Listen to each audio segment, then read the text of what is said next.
Hey everybody, it's Chris Wook from Android Authority, and we're here at the Samsung Galaxy S4 launch event in New York City at Radio City Music Hall.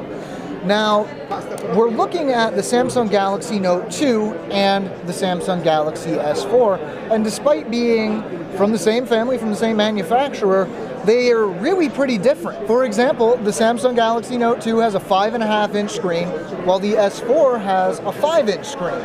Now this is only 720p, while this is 1080p, so in general you have a much higher pixel density in the S4, 441 ppi versus around 225, somewhere in that ballpark in the Samsung Galaxy Note 2.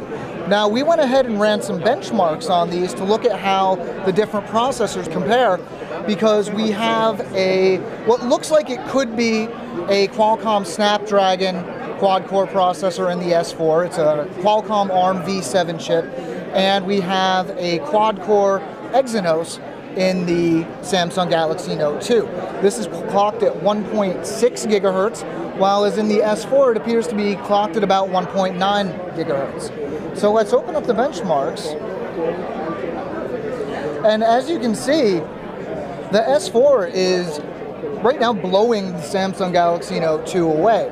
Now they make a point in the spec sheets here of saying that these are not the final specifications that we're looking at, so this could change in the future, but no matter how you look at it, it looks like the S4 is going to be a significantly more powerful phone than the Note 2. Now looking at battery capacity, the Note 2 is kind of the leader here, although we haven't looked at real-life battery performance. The Note 2 has a 3,100 milliamp hour battery, while the S4 only has a 2,600 milliamp hour battery. Like I said though, we don't know the real-world performance here.